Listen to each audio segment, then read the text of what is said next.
ఆంధ్రుల హక్కు అని చెప్పి నినాదంతో శ్రీధర్ కార్మిక సంఘాలు కానీ శ్రీధర్ నాయకులు కానీ ఎంతో అయితే ఈ ఉద్యమం అయితే చేస్తున్నారు. ఈ నేపథ్యంలో మేడం కూటమి ప్రభుత్వం నాయకులు అడుగుతున్న బట్టి ఇది పవన్ కళ్యాణ్ వల్లే ఇంకా ఆగింది, ప్రైవేట్ కాలం అవ్వదు, మేము చాలా ఫండ్స్ అయితే తెప్పిస్తున్నాం, డిప్యూటీ సీఎం పవన్ కళ్యాణ్ ద్వారా ఇది వస్తుందని చెప్పి వాళ్ళైతే చెప్తున్నారు. ఏం చెప్తారు మీరు? పవన్ కళ్యాణ్ వల్ల ఆగింది, చంద్రబాబు నాయుడు వల్ల ఆగిందని ఎలా అనుకుంటాం? ఈ మధ్య కాలంలో యోగాంధ్ర ప్రైమ్ మినిస్టర్ గారు వచ్చారా? 2 times వచ్చారా? 6 months లో 2 times వచ్చేటప్పుడు నిజంగా ఇది ప్రైవేటైజ్ అవ్వదు అని భావించినప్పుడు నరేంద్ర మోడీ గారితో ఒక అనౌన్స్మెంట్ ఎందుకు ఇప్పించలేదు? తెలంగాణలో సింగరేణి మైన్స్ ప్రైవేటైజ్ అవుతాయంటే అక్కడ పెద్ద యాజిటేషన్స్ వస్తే స్వయంగా ప్రధాని గారు గౌరవ నరేంద్ర మోడీ గారు వెళ్ళి ఇది ప్రైవేటైజ్ చెయ్యము అన్నారు కదా. వీళ్ళకి అంత కాన్ఫిడెన్స్ ఉండేటప్పుడు వారు ప్రధానమంత్రితో ఎందుకు అనౌన్స్ చేయలేదు? తర్వాత పవన్ కళ్యాణ్ గారు ఉంటే ప్రైవేటైజ్ చేయరంట. మొన్న ఆయన ఏమన్నారు? మనం ఒక వ్యాపారం పెట్టేటప్పుడు నష్టాలు వస్తే మనం దాన్ని రన్ చేస్తామని అది ఓపెన్ గా చెప్పారు కదా వారు. ఇంకంతకంటే ఏం చెప్పాలండి? పాపం ఆయన లాజిక్ గా సమాధానం మన దగ్గర ఉండాలన్నారు కదా, అంటే లాజిక్ గా సమాధానం చెప్పడానికి వారి దగ్గర లేదా? సో ప్రైవేటైజ్ అవ్వదు అనేటప్పుడు అది official declaration by the prime minister of India. We are going to taking back the privatization or reversal. మేము క్యాబినెట్ లో ఏదైతే డెసిషన్ తీసుకున్నామో రివర్సల్ ఆఫ్ డెసిషన్ అంటే వారు ఓపెన్ గా అనౌన్స్ చేయాలి, డిక్లరేషన్ ఇవ్వాలి. ప్రైవేటైజ్ అవ్వడానికి 44 విభాగాలను ఎందుకు ఎక్స్ప్రెషన్ ఆఫ్ ఇంట్రెస్ట్ కాల్ఫర్ చేశారు? 5,000 మంది కార్మికులు మీరు ఎందుకు తీశారు? మీరు చూడండి, ఇయర్ అండి ఇక ప్రైవేటైజ్ అవుతుందో లేదో మీకు అర్థమవుతుంది. అంటే మిగతా అన్ని ప్రైవేట్ కంపెనీలు ఈ విధంగా చేస్తున్నారు, కొన్ని ఎక్కడ జరిగేవి అని చెప్పి వాళ్ళ దర్శనం అయితే ఉన్నారు. ఏం చెప్తారు? ప్రధాని గారికి చేయించాలి కదా, లేదా ఒక దానికి సరిపోయి స్టీల్ మినిస్టర్తో చేయించండి. ఇప్పుడు డిప్పం ఏం చెప్పింది? ప్రైవేటైజ్ చేస్తాం అని చెప్పారు. దానికి స్టాండ్ అవుతామని డెసిషన్ ఇచ్చారు పార్లమెంట్ లో.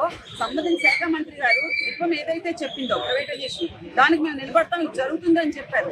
చెప్పిన తర్వాత కూడా ప్రైవేటైజేషన్ అవ్వదు అని దాన్ని నమ్మడానికి no meaning in it. Develop చేయడం కోసం ఫండింగ్ 11,440 కోట్లు రిలీజ్ చేసాను. పెద్ద క్యాబేజీ కూల్ రెండు పెట్టారు. అదే అంటున్నాను, ఆ 11,440 కోట్లు స్టీల్ ప్లాంట్ అంత్యక్రియలకి అని ఇండైరెక్ట్ గా 44 విభాగాలను ఎక్స్ప్రెషన్ ఆఫ్ ఇంట్రెస్ట్ కూడా ప్రైవేటైజ్ చేశారు. అంటే అది ఒక పెద్ద క్యాబేజ్.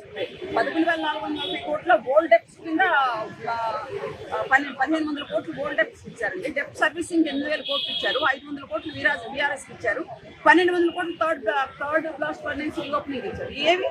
అది స్టీల్ ప్లాంట్ డెవలప్మెంట్కి ఇచ్చారా, లేకపోతే అంత్యక్రియలకు ఇచ్చారా? అంత్యక్రియలకు ఇచ్చారని ఎందుకు నేను అంటున్నాను? ఈ 44 విభాగాలు ఎక్స్ప్రెషన్ ఆఫ్ ఇండస్ట్రీ ప్రైవేటైజ్ చేయడం, 5,000 మంది కార్మికులు రిమూవ్ చేయడం. సో ఇదంతా cock and bull stories. We are not going to hear all this. మీరు అన్నట్టు ప్రకారం నరేంద్ర మోదీ డైరెక్ట్ గా వచ్చి స్టేట్మెంట్ ఇవ్వచ్చు కదా, ఎందుకు చేయట్లేదు? ఏమంటారు మీరు? ఆయన ప్రైవేటైజ్ చేస్తారు కాబట్టి చేయట్లేదు అంతే. హిందుస్థాన్ జింక్ ప్లాంట్ ఏం చేశారు? వేదాంత గ్రూప్ వాళ్ళకి ఎవరు ఇచ్చారు? 8,000 మంది కార్మికులు వీధి బారిన పడ్డారు. ఎవరి వల్ల పడ్డారు? హిందుస్థాన్ జింక్ ప్లాంట్ ఇప్పుడు ఏమవుతుంది? రియల్ ఎస్టేట్ వ్యాపారం జరుగుతుంది. ప్రైవేట్ వ్యక్తి చక్కటి భూములు, బంగారం లాంటి భూములు 22,000 ఎకరాలు, 4 లక్షల కోట్లు. దానికి ఎంత చూపిస్తారని దాని విలువ గవర్నమెంట్ 50 కోట్లు చూపిస్తారా? బలిదానం కూడా లెక్క చేయదు. అమృతరావు అనే ఆయన ప్రాణాలు విడిచిపెట్టారు. రామన్ అధ్యక్షుడు ప్రాణాలు విడిచిపెట్టారు. కేవలంగా నేను చెప్తున్నానండి, ఈ భూముల మీద పన్నేశారు. 22,000 ఎకరాలు, 4 లక్షల కోట్ల భూముల మీద పన్ను వేశారు. 80 కోట్లని ప్రభుత్వ విలువ చూపిస్తున్నారు. వాళ్ళకి ప్రైవేట్ వ్యక్తులు కట్టబట్టడానికి భూములు కావాలి. అందుచేతనే కట్టబెట్టే ప్రయత్నంలో భాగంగా సన్నాహక చర్యలు జరుగుతున్నాయి. It or all the examples. So అంత్యక్రియలు రండి, ప్యాకేజ్ అన్నది అంత్యక్రియలు ఇచ్చారు. ప్రధానంగా మనం చూసుకోవాల్సిన విషయం ఏంటంటే, స్టీల్ ప్లాంట్ ఎట్టి పరిస్థితులను ప్రైవేటైజేషన్ చేసే ప్రక్రియలో అయితే కేంద్ర ప్రభుత్వం అవుతుంది. నిజంగా అలాంటి ప్రక్రియ లేకపోతే నరేంద్ర మోదీ డైరెక్ట్ గా స్టేట్మెంట్ ఎందుకు ఇవ్వట్లేదు అని చెప్పి కేంద్ర మాజీ మంత్రి కృపరాని అయితే తెలియజేస్తున్నారు. ఏదైనా ఇప్పుడు వరకు ఇచ్చిన ఆ ప్యాకేజ్ అయితే మటుకి స్టీల్ ప్లాంట్ డెవలప్మెంట్ కూడా కాదు, దానికి సంబంధించి క్రిమినల్ ఛార్జెస్ అంటే అంత్యక్రియలకు ఇచ్చిన పథకమే అయితే భావిస్తున్నాం. నిజంగా ఎట్టి పరిస్థితుల్లో రానున్న రోజుల్లో స్టీల్ ప్లాంట్ ప్రైవేటీకరణ కేంద్ర ప్రభుత్వం వెళ్తే మటుకు మేము పెద్ద ఎత్తున స్టీల్ ప్లాంట్ కార్మిక సంఘాలకి, స్టీల్ ప్లాంట్ నాయకులతో పెద్ద ఎత్తున పోరాటం అయితే చేస్తామని చెప్పి కేంద్ర మాజీ మంత్రి పిల్లి కృపారాని అయితే తెలియజేస్తారు. కెమెరామెన్ ప్రసాద్తో శివరామకృష్ణ, టీవీ విశాఖపట్నం. తెలుగులో న్యూస్ కి ఫాస్టెస్ట్ యాప్ ఇప్పుడు టోటల్లీ న్యూ అవతార్లో.